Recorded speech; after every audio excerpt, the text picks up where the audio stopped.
For your Saturday evoking of spiritual change through words and creative artistry, tune in now for the Creative Inspiration with Chantel. Kingdom Literary Works and Creative Inspirations with Chantel is proud to present For the Love of Us, an extraordinary 30-day series focused on strengthening your bonds of holy matrimony beginning June 1st through the 30th, 2018. According to Ecclesiastes 4:12, a person standing alone can be attacked and defeated, but two can stand back to back and conquer. Three are even better, for a triple braided cord is not easily broken. This daily series will offer inspirational nuggets of love and marriage through verbal and nonverbal means for both of you. It will shift your focus and priorities to balance respect, support, and love between the two of you as you discover or rediscover the us in your marriage. Gems of wisdom will be shared on communication, peace, understanding, fighting, affection, and so much more. Subscribe now and connect at www.kingdomliteraryworks.com/positive energy-blog. And don't miss For the Love of Us. Have you any rivers that seem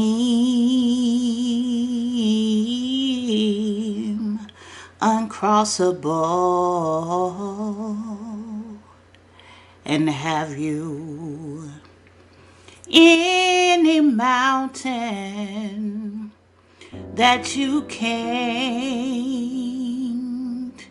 tunnel through? No, no, no, no, no. Y'all not gonna get me again. I'm gonna stop right there, because I don't want to start nothing with y'all today. I promised myself that I'd be on my best behavior and travel down the straight and narrow, and that's what I'm gonna do. I'm gonna keep that promise to myself. Now, I was sitting up in the living room the other day, and I was just reading, and I came across this quote the other day that really caught my attention. Now, this quote here is by Lily Singh, and I can't seem to turn it loose. It say, you need a really solid foundation of friends and family to keep you where you need to be. Now, I don't know about what you might think about it, but in my mind, there is absolutely no truer statement. And I'm thankful that I've been richly, richly blessed in this area. Jessie Pearl Whitmore, Pearlie Mae Moffitt, Constantine Jean Bradley. That's my maternal grandmother, my mama, and my auntie. There is no strength outside of the good Lord that could even compare to these women. It was upon these three sets of shoulders that I learned a many of things. They learned me how to cook. They learned me how to clean. They learned me how to bake. They learned me how to pray. They learned me how to be independent, and one of the most important things they ever done for me was they learned me how to stand, even when it was not ideal, even when it was not popular, even when I didn't want to, and even when it cost me. I will be forever grateful for their sacrifice, for their love, and for their compassion. They all had times where they went without just so that I could have. And I ain't never took that lightly either. And I suppose I never will. When I was a young person, Oh, I absolutely love being up under my grandmama. Oh, my goodness, I studied her often. I could tell in her face when something was wrong. There were certain things that she would do with her eyes and her nose that would alert me of the times when she was worried about something or worried about someone. And I can't forget her hands. If I close my eyes today, I can still picture her hands. They were big, firm hands that had the power to be strong and the grace to be gentle. Now, depending on the situation,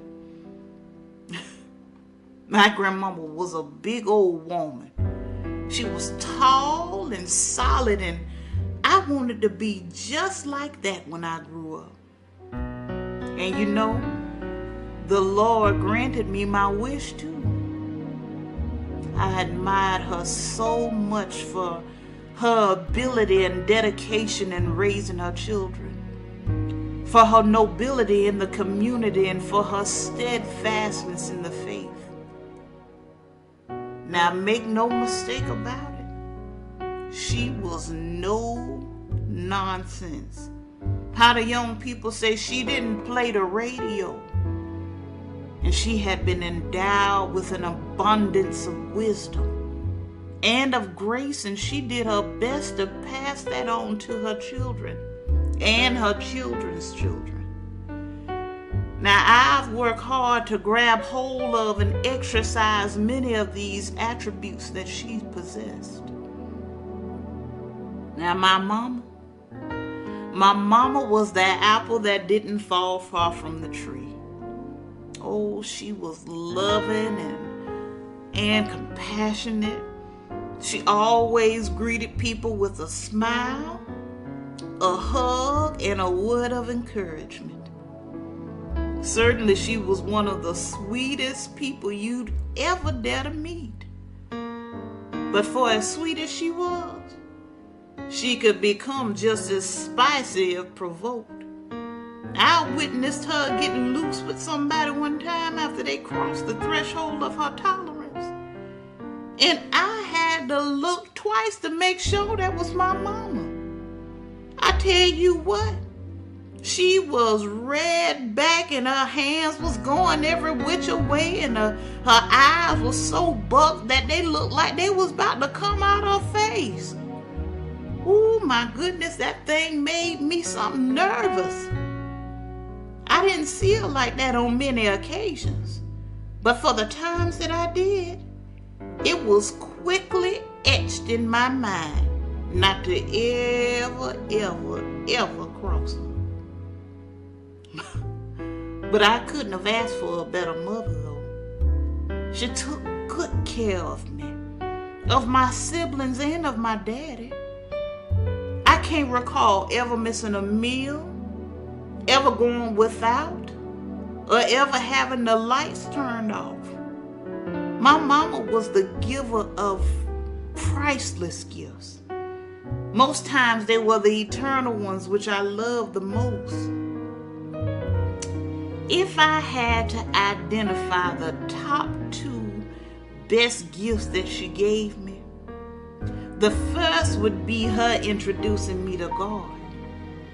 She took great care in telling me about him and her various encounters with him. And now coming in at a close second was the introduction to authenticity. She laid a solid foundation within me that created this undeniable strength and comfort to reside in the skin I'm in, if you will. Before I would leave for school in the mornings, I remember she would constantly remind me who I am and whose I am. That always stayed in my heart. And that daily prompting would eventually settle in and change my posture. Now, my Aunt Constantine, she was the firecracker of the bunch. Oh, yeah, she took her stature from the women on my grandfather's side of the family. Now, she was very petite, but still cocky for her size. She was retired military and she was a retired school teacher. She was tough as nails sometimes, but her heart.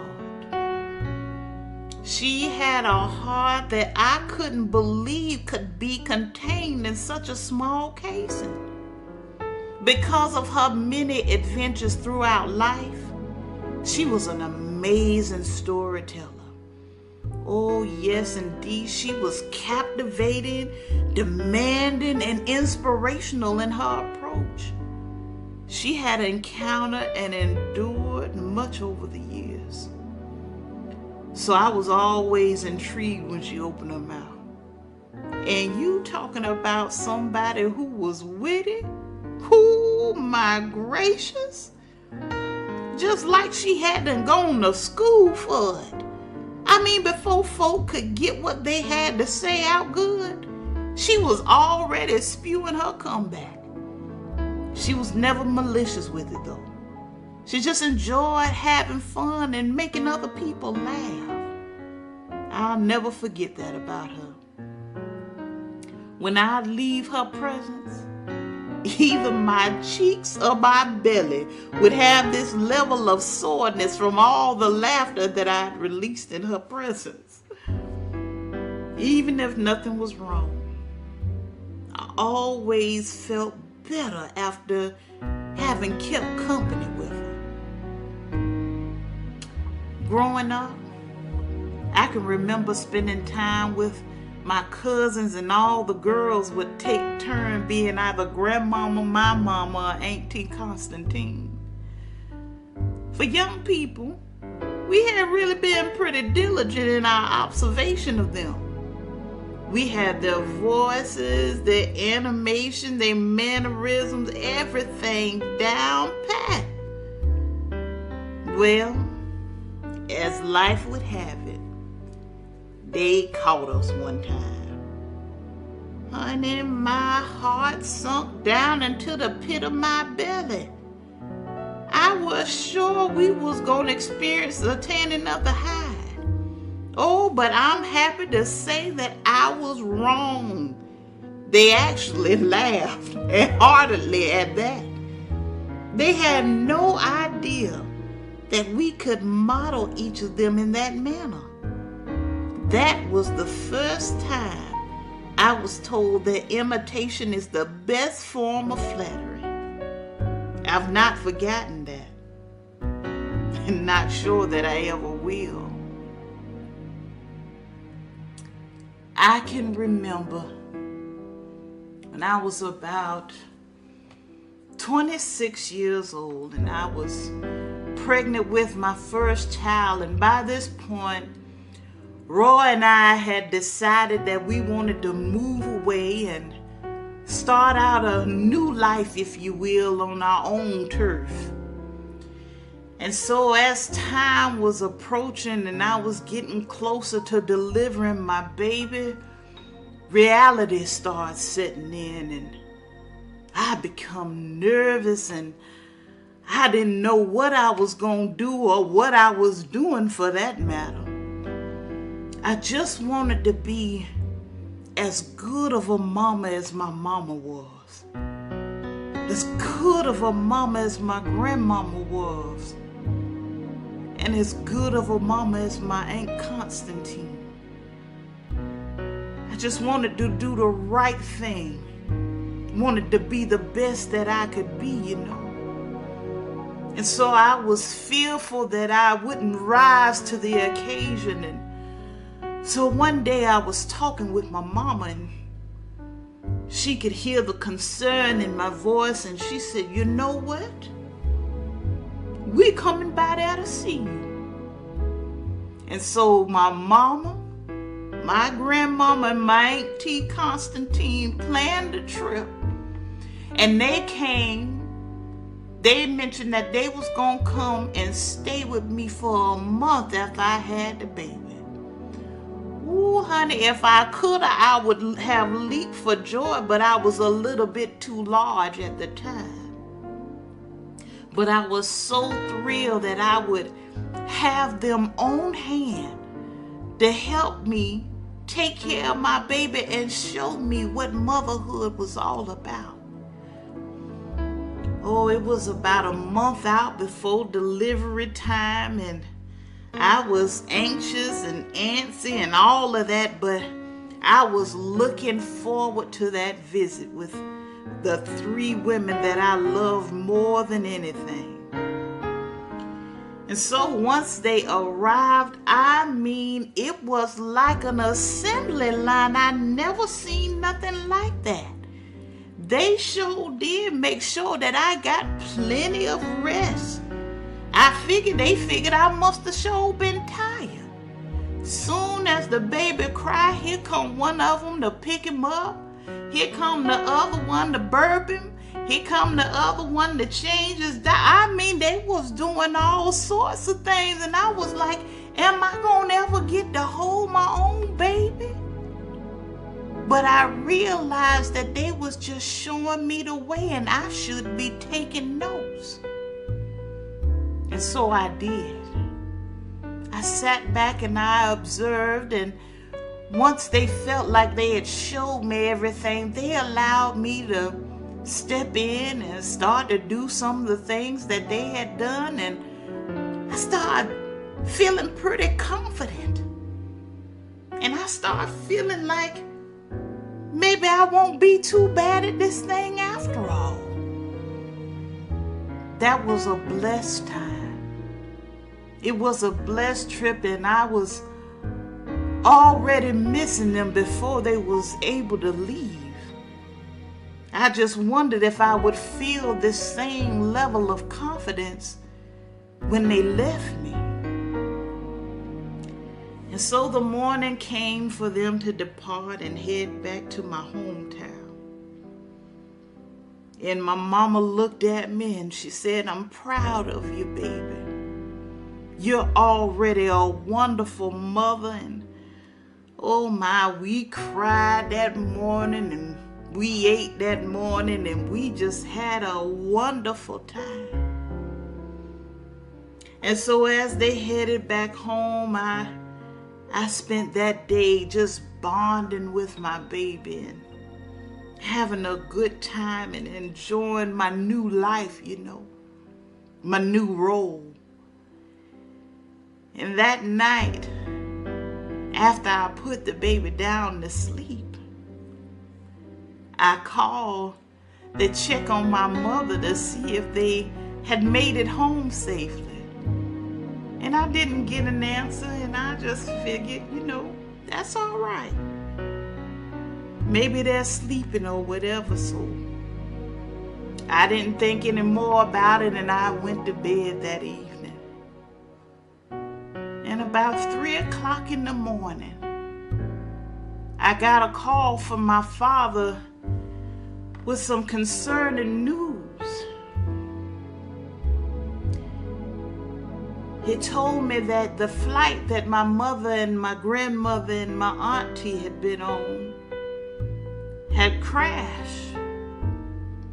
And immediately, my heart seemed to stop beating.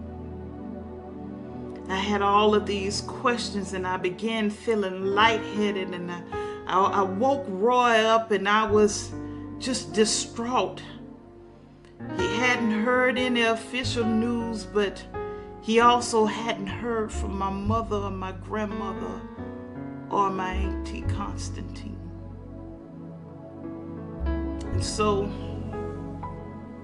as the day unfolded, I was a nervous wreck, just wondering what in the world could have happened. Father, you just allowed me to spend this wonderful month with the 3 ladies that raised me and took care of me and helped to take care of my baby. And now they're gone. I didn't understand. I was confused, and I was dismayed, and I went silent. And I prayed.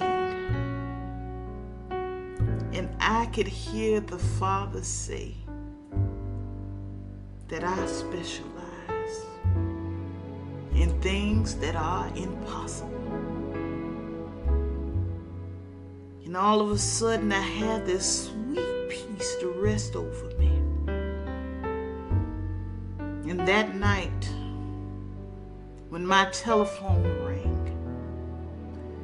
there was a nervousness that seemed to consume my body like nothing I had ever experienced before. I was not about to answer. And then when I decided to pick up the phone, I just picked it up and I couldn't get the words out in time before my mother said, "Baby, we all right. The Lord protected us." I could not believe that I was hearing her voice, and I had all these questions. I wanted to understand, how could I be talking to her right now, knowing that she was on a plane that crashed, and my grandmama was on a plane that crashed, and my Auntie Constantine was on a plane that crashed. And as it would have it, they missed their flight.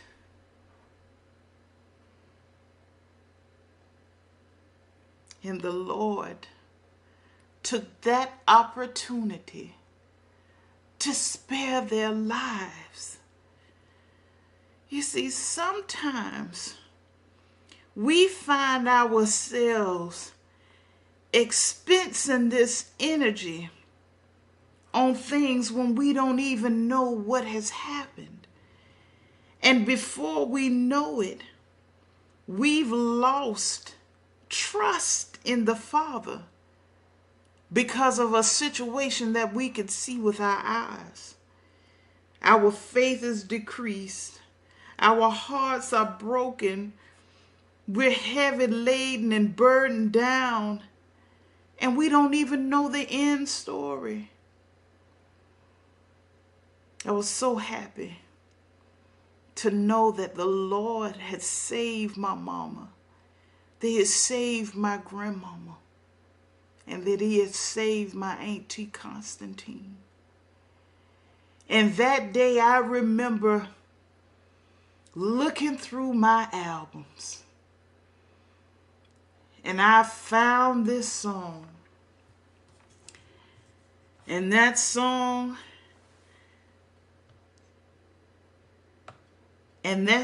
says, "Have you any rivers that seem uncrossable? And have you any mountain that you cannot tunnel through?" God specializes in things impossible, and He will do what no other power but holy power can do. When your body is full of disease and your medicines don't give you no ease, just remember that God specializes. Are you friendless and in despair and nobody seems to care? Remember that God specializes. Oh, He'll be right there. I still believe it. And you know what? And He will do what no power, nothing but Holy Ghost power can do.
Kingdom Literary Works and Creative Inspirations with Chantel is proud to present For the Love of Us, an extraordinary 30-day series focused on strengthening your bonds of holy matrimony beginning June 1st through the 30th, 2018. According to Ecclesiastes 4:12, a person standing alone can be attacked and defeated, but two can stand back to back and conquer. Three are even better, for a triple braided cord is not easily broken. This daily series will offer inspirational nuggets of love and marriage through verbal and nonverbal means for both of you. It will shift your focus and priorities to balance respect, support, and love between the two of you as you discover or rediscover the us in your marriage. Gems of wisdom will be shared on communication, peace, understanding, fighting, affection, and so much more. Subscribe now and connect at www.kingdomliteraryworks.com/positive energy-blog. And don't miss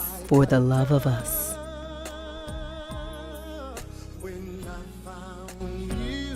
Thank you for tuning in to Creative Inspiration with Chantel.